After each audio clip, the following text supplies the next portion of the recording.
Welcome to the Action Network studio in New York City. I'm Maria Marino, and this is Green Dot Daily. We're live every weekday at 3 Eastern on the Action Network YouTube channel and the Action app, where you can also catch us on demand.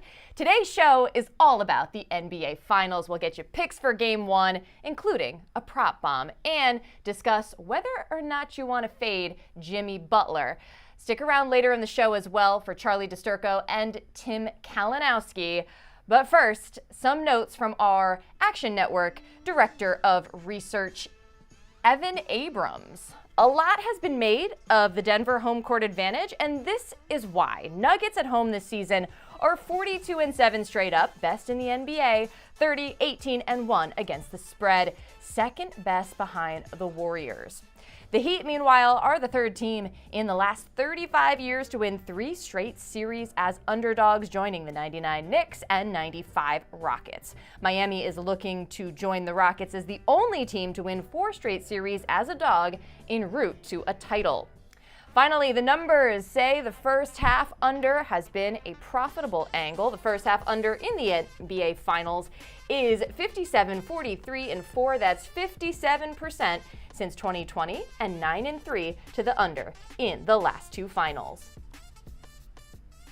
Joining me now, we got Chris Raybon in studio, as well as Matt Moore in Denver. Matt, you wrote an article talking about the rest versus rust situation. Obviously a big talking point heading into this series. Home team is on 10 days rest, road team just shy of 3 days rest. What did you find when it comes to this whole theory? It's nonsense. We talked a lot about this. Like, this is like a constant talking point. Everyone's like, "Oh, I think the Heat are going to win because the Nuggets have been off too long," or those Nuggets, they're awful rested. They've gotten. Look, here's the reality. Okay, home teams with more rest have won at a higher clip than teams without rest. Road teams with more rest have lost more than road teams without rest. It literally is just based off of who's the better team here. That's the indicator here. Like, the road team, you're going to be a worse team. You want to know why? That's why you're on the road to start a series. You had the worst record. If you're at home, you're the better team, like the Nuggets are. So there's a little bit of an edge that can be found in terms of, if you like the Nuggets, this makes you like them a little bit more. If you like the Heat here, it should make you like them a little bit less, based off of what we've seen for teams with rest at home. Teams with rest facing a team coming off of a 7-game series, that gets even a little bit worse. So it kind of adds to Denver here. There's really no thing to suggest that there's a rust angle here. There's not much of an indication that rest is a really strong part of it, because some of that's just going to factor in. Yes, rest helps because you're less injured. Guys will come back from injury in that time off. But mostly this is about home court advantage and who's the better team. And this narrative, I think, is something that's wildly overblown, both in the narrative conversations about the finals and in the betting markets when we talk about it. Well, definitely the better team will tend to be the more rested team. Chris, let's come right out with it. Who you got in Game 1? I got the Denver Nuggets. I think that they are the better team. They're not going to play silly against the Heat like Boston did, because the Heat were the second worst team in the entire NBA in terms of 2-point field goal percentage allowed. They were tenths of a point ahead of the Spurs, who won 22 games. And Boston just kept chucking threes. Denver, they don't do that. They're going to shoot their 2-pointers, and they had 59, 50, 81 shooting splits in the 2 regular season games, and they didn't even have their full starting lineup. So love Denver here, and I know, Matt, you said that the rest is kind of an overblown narrative, but one trend that I do think is interesting, Denver, the best team in the entire league this year with a rest advantage, 14-7-1 against the spread, 18-4 straight up, so it can't hurt. Okay, well, this is a popular bet around here at Action Network. I for sure know that Matt is also on the Nuggets minus the points. I just want to say that I actually gave out the Heat plus the points with Matt on the Buckets podcast, so make sure you go check that out for my full reasoning. They are 13-5 against the spread this postseason. The only other better team against the spread in the last 10 years is the Heat in 2019-2020. I'll leave that there. I do want to focus on a couple of key players for each team. Obviously, Denver has the two-time MVP, Nikola Jokic. So, Matt, what's a prop that you like for the Joker? Let's talk about triple-double, okay? Because yes is minus 105. He's favored to have a triple-double in Game 1 of the Finals. Not only that, but he's favored to average one throughout the NBA Finals. That's wild. I have never seen anything like this because we've never seen anything like the Joker. No is minus 125. I will lay the number here with no minus 125. And the reason is basically the Heat, the book on Joker, and everyone kind of agrees on this. You can live with him as a scorer. You can live with him as a passer. You can't live with him as both. Now, if the Heat can't contain him, guess what? Nuggets minus 9 is going to look great. If they can't just make him a scorer or just make him a passer, and the better way is honestly when he's a passer. The Nuggets have a sub 500 record in the playoffs when Nikola Jokic scores 39 or more. Their numbers for winning go way, way down when he has fewer than 8 assists. So if you're able to make him into less of a passer and more of a scorer, that's also going to help the Heat in terms of trying to keep pace and try and win this game with the math edge by them shooting a lot of threes and the Nuggets shooting a lot of twos from Jokic inside the arc. So I'll take no minus 125 here based off of the Heat's intention to try and slow this game down, make him into a one-dimensional player as opposed to the very three-dimensional player that he is. I think he gets there on rebounds for sure. I think he gets there on scoring for sure, but assist is one that I don't. So I'll lay the minus 125 on the no here for him not to record a triple-double in Game 1.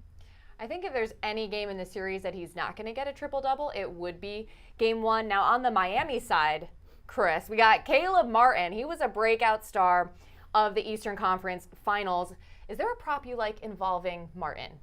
Yeah, I'm going under his rebounds at 6.5. It was up at 7.5. It dropped, but I still like it because he put up Dennis Rodman numbers over the past 2 games. 25 boards, I believe 21 defensive rebounds. Well, he's just not going to have those same opportunities again against a Denver team that we just expect to be a lot more efficient, a Denver team that has a lot of trends backing it in terms of Game 1 and having success, and a Denver team that we've seen shoot lights out against this Miami team twice during the regular season, and they're shooting 49% in the postseason. That's second best. So less rebounds to go around. And then you got to talk about the size and length of the Nuggets. You have, remember, Martin is 6'5". You have him going against 6'11" Joker, 6'10" Michael Porter Jr., and 6'8" Aaron Gordon. Now remember, the Celtics, they give up about 2 inches for each of those guys. Al Horford's like 6'9", 6'10". Tatum 6'8", and Brown is 6'6". So totally different matchup. I still think he gets big minutes, and I do think there's a chance that he could go over his scoring prop. I like the unders on all of him because I think we're peak Caleb Martin stock right now. So I like all of his under, but I think the rebounds are a little safer because he could play big minutes and still fail to hit that rebound number, averaging only 0.17 per minute. So he'd need over 40 minutes just for a median of 7. Right. I think his rebounding numbers in the last 2 games of the Eastern Conference Finals are a little bit more of an outlier for him. Okay, well, it's that time. Matt, what is your series prediction? Gave out the series price, Nuggets minus 1.5. I think that's the best bet on the board, but I'll go ahead and give you the exact pick. I like Denver in 5 here, and that's not trying to be disrespectful to Miami. The Nuggets are the better team. That I think it's hard to argue with a 1 versus an 8. The Heat have beat 2 better teams already, but the Nuggets are the better team. They have the best player in the series. It's Nikola Jokic. They're at home. They have an incredible home court advantage. Chris kind of mentioned that as part of the rest narrative as well. And on top of all of it, this is a terrible matchup for Miami. It's a nightmare. It's an absolute disaster for them. Bam Adebayo is an incredible defender. Nikola Jokic. They are going to have to really get in the bag here. They can win this series, but the average outcomes, I think, lean way more towards a short series than a long series. I can't get to any other conclusion. Miami has twice proven everyone wrong, but I will go ahead and I'll say Denver in 5 for their first NBA title. Miami has 3 times proven everyone wrong, but I guess technically you don't have to count the Knicks. What is your series prediction, Raybon? I think this Miami team very reminiscent of the bubble Heat in a lot of ways.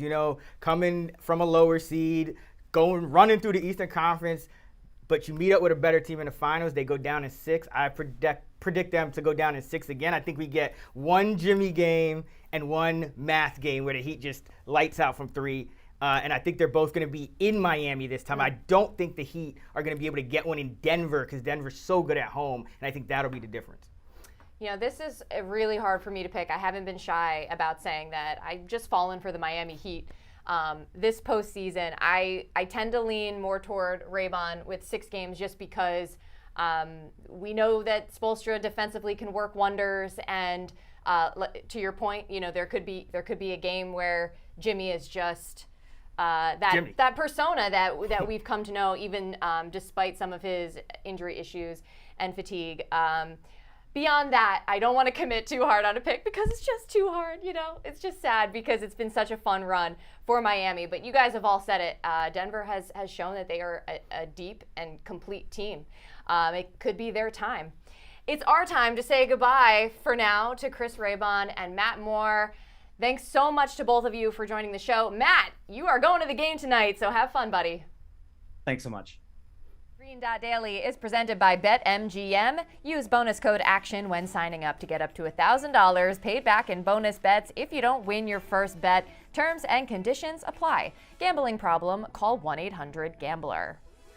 Sticking with the NBA, 4 of the 5 most bet props overall on BetMGM in terms of tickets feature Nikola Jokic, including for him to record a triple-double, to score the first field goal, to go over 13.5 rebounds, and over 27.5 points in Game 1. By the way, the other most bet prop is Bruce Brown, over 11.5 points at plus 100. So it's time to catch up with the better known as Prop Bomb. Last time you were on the show, it was early in the Eastern Conference Finals. You picked Caleb Martin to go over on his points prop. Just gotta say, that was a great call. Obviously, his scoring became such a big storyline throughout that series. But what's a prop you like for tonight? All right, so I'm going to be going with the Denver Nuggets star guard Jamal Murray to go under his 25.5 points total here.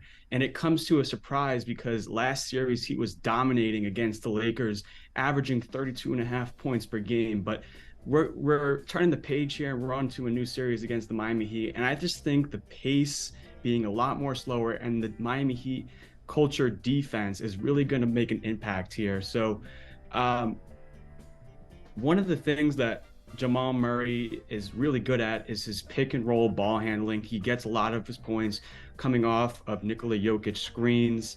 The thing with Miami that I really like here to attack is that Miami is allowing the 3rd fewest points to the pick and roll ball handling play type here. And a lot of that comes on the lines of Bam Adebayo and his screen navigation and him being more of a versatile and using his lateral quickness here. You look at the previous matchups that Jamal Murray had to go against the centers, more specifically. You have guys like Rudy Gobert, DeAndre Ayton, and Anthony Davis. These guys aren't really match up to a guy like Bam Adebayo here. And more specifically, I think the defenders for Jamal Murray, the guards, are really going to give him a lot of help. There's just going to be a lot of bodies thrown at him in general. I mean, you're going to have Caleb Martin, who's now starting, going to be at him. You're going to have Gabe Vincent. I think they're going to put Jimmy Butler on him on high leverage situations. So I did a little bit of line reading on the Jamal Murray prop. His under 3.5 3-pointers is actually minus 160. So they're really thinking that they're going to get him off the line and not have him shoot 3-pointers. So in the games where he's played 36 or more minutes and he's had fewer than 4 3-pointers made, he's averaging 22.5 points per game and has actually gone under that in 13 of those 18 times here. So you put together the good guard and the perimeter defense. You got a guy like Bam Adebayo who is not a slouch on defense. Yeah. I think it's going to be tough, especially with a -9 spread for a blowout here for Jamal Murray to go over his points prop in game one. Well, I like how you dug a little bit deeper when it comes to this prop, and I think there is something about that Miami defense, how they switch it up with the zone, and Denver's going to have to adjust to that a little bit. And in particular, Jamal Murray, as opposed to someone like Nikola Jokic, who should be able to have his way in the paint. All right, Prop Bomb, let's do it again. Thanks for joining. Yeah, let's do it. Let's do it. Thanks. See ya. Here's how the market has shaped up for betting game one of the NBA Finals tonight at 8:30 Eastern. It's almost split down the middle, with 49% of bets and 52% of money coming in on the Denver Nuggets at -8.5. With that, we welcome in Action Network writer Brandon Anderson. You are on the side of Denver -8.5, and you are very confident about it. Can you share your thought process, please? Yeah, look, I like Denver in the series. I bet the Nuggets on the series right away, but I'm going to focus less on the side here and more about the situational spot. Denver's 8-0 at home in the playoffs, 42-7 overall. That elevation, the Mile High Stadium against an exhausted Miami team that probably should have taken care of business a week ago, but that extra week of attrition, the injuries they got, and now short rest coming on the road against an opponent that they're not going to have as much time to prepare for. And Miami's had a 17-24 road record this year, negative net rating. But then there are a couple key trends here that I'm looking at for the situational spot.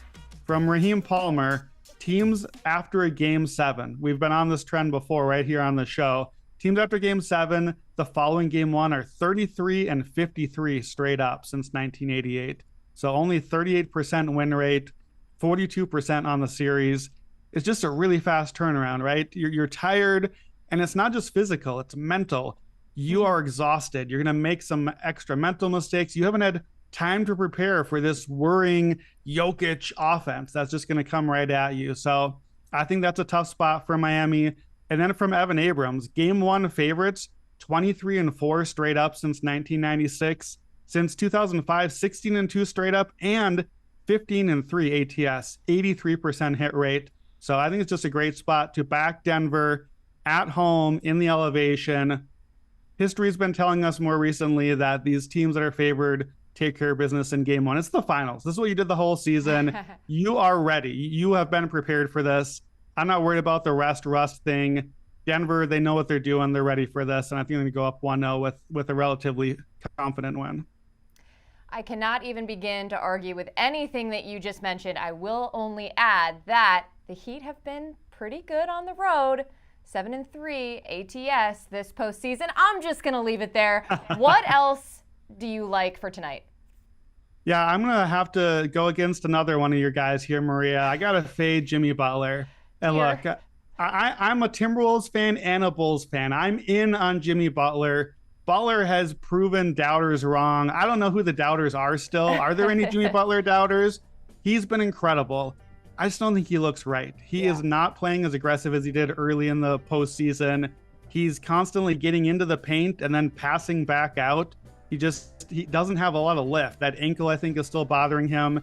And again, quick turnaround here. I don't see any reason Butler is going to suddenly magically look healthy. So I'm going to play the under 27.5 points.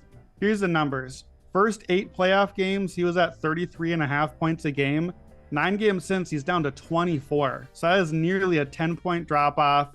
In Miami losses, he's averaging 22.2 points a game. So if I like Denver here, usually that's a reason to tie that to Butler. I don't even mind if you want to put those together, a Denver cover with a Butler under. Those are very correlated. Miami doesn't have a ton of offensive options. It's either the threes fall or Jimmy does the thing. So if I don't think Jimmy's going to do the thing, then I think it's a good spot to go ahead and back Denver and Butler on the under. If you like the Butler under angle, just to kind of take it one step further, a fun one for you.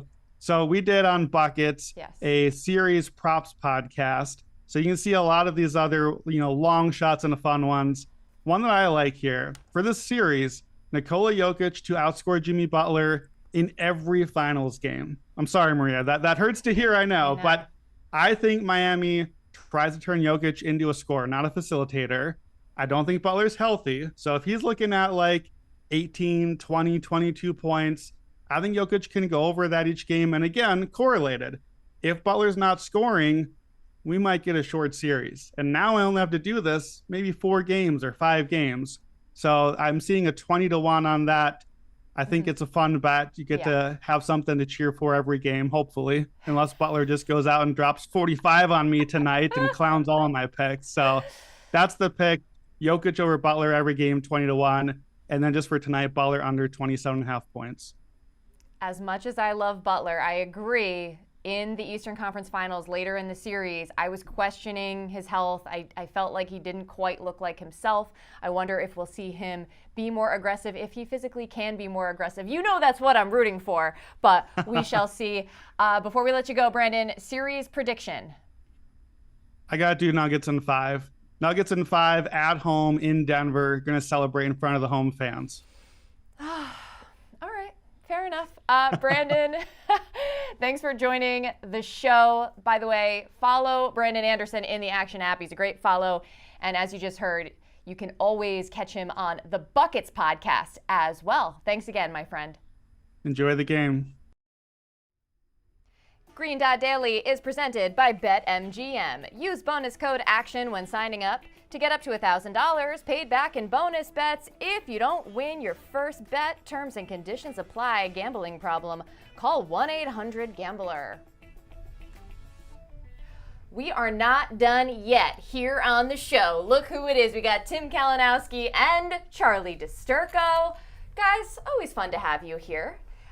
Listen, we're going to have some more fun with some recent player quotes, starting with our guy, Jimmy Butler. In his media availability yesterday, he was talking about how he's dealing with the altitude in the Mile High City. Take a listen. I'll just be drinking some water, listen to some music. I think that's the formula. You just gotta listen to music, drink water, drink wine, play spades, and dominoes.